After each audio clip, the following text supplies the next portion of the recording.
చాలా మందిలో లాక్టేషన్ ఇచ్చిన తర్వాత యూజువల్గా అంటే మోర్ దెన్ అరౌండ్ 30 years తర్వాత పోస్ట్ లాక్టేషన్ వాల్యూమ్ లాస్ ఉంటుంది, బ్రెస్ట్ వాల్యూమ్ లాస్.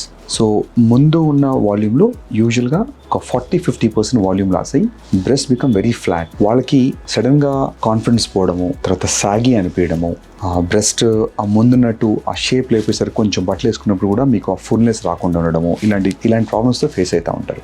వీళ్ళల్లో మనం కామన్గా ఏం ట్రీట్మెంట్ చేయొచ్చు, వాళ్ళకి మళ్ళీ వాల్యూమ్ ఇవ్వడానికి మనకి ఏ రకాల టెక్నిక్స్ అవైలబుల్ ఉన్నాయి? కామనెస్ట్ వీళ్ళలో సాగింగ్ కనుక కొంచెం ఉన్నప్పుడు వాళ్ళకు first best option breast implants.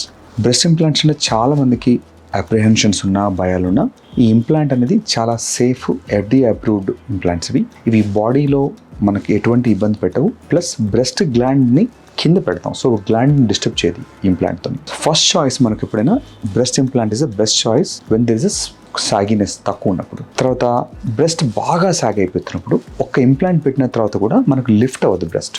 వాళ్ళల్లో మనం ఒక ప్రొసీజర్ బ్రెస్ట్ లిఫ్ట్ అని చేస్తాం, దీన్ని మాస్టోపెక్సీ అంటారు.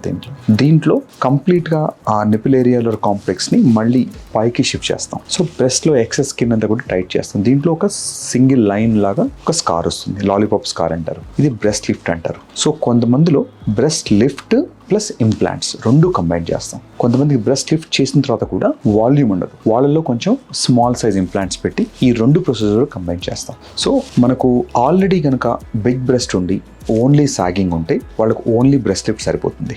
స్మాల్ బ్రెస్ట్ ఉండి సాగి ఉన్నప్పుడు మాత్రం ఖచ్చితంగా కొంత వాల్యూమ్ యాడ్ చేయాలి, కాబట్టి మనం ఇంప్లాంట్ విత్ లిఫ్ట్ ప్రొసీజర్. కొంచెమే సాగింగ్ ఉంది, కొంత వాల్యూమ్ ఉంది, కొద్ది వాల్యూమ్ అయితే సరిపోతున్నప్పుడు మాత్రం ఓన్లీ ఇంప్లాంట్ సరిపోతాయి. సో ఎవరికైనా ఇట్లా పోస్ట్ లాక్టేషన్గా కొంత ఏజ్ వచ్చిన తర్వాత ఈ గ్రావిటీ వల్ల సాగింగ్ అనేది చాలా కామన్, అందరిలో ఉంటుంది. జెనెటికల్గా కొంతమందికి ముందు వెయిట్ లాస్ తగ్గిన వాళ్ళకి జెనెటికల్గా కొంతమందికి సాగి బ్రెస్ట్ ఉంటాయి. నథింగ్ టు వరీ, వీటన్నిటికీ కూడా మనకు సింపుల్గా ఈజీ సొల్యూషన్స్ అవైలబుల్ ఉన్నాయి.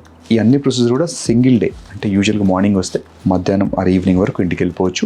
1 week మ్యాక్సిమం డౌన్ టైం ఉంటుంది తగ్గడానికి. స్కార్స్ లిఫ్ట్ చేసేటప్పుడు మాత్రం స్కార్స్ తగ్గడానికి ఒక 6 to 7 months పడుతుంది. Implant alone, only breast implant అయితే మనకు యూజువల్గా 3-4 daysలోనే మనకు అది కంప్లీట్ హీల్ అయిపోతుంది. స్కార్ కూడా ఆల్మోస్ట్ మనకు 4-5 months తర్వాత కనపడుతుంది. సో బ్రెస్ట్ సంబంధించిన కనుక మీకు అలాంటి ఇష్యూస్ ఏమైనా ఉంటాయి, మన రీడిఫైన్ కస్టమర్ కేర్ కానీ లేదంటే మీ నియరెస్ట్ ప్లాస్టిక్ సర్జన్ కానీ కన్సల్ట్ అవ్వండి. దాని గురించి ఎటువంటి కంగారు పడాల్సిన అవసరం లేదు. దానికి చాలామంది కొన్ని రకాల ఆయిల్స్ వాడటం కానీ లేదంటే టాబ్లెట్స్ వాడటం వాటి చేస్తూ ఉంటారు. వాటితో బ్రెస్ట్ లిఫ్ట్ రాదు, ప్లస్ బ్రెస్ట్ వాల్యూమ్ బిల్డ్ అవ్వదు. Don't waste money on things which doesn't work. అలాంటి ఎంత డబ్బులు పెట్టినా మీకు అలాంటి రిజల్ట్ రావు. అనవసరంగా డబ్బులు వేస్ట్ చేసుకోవద్దు.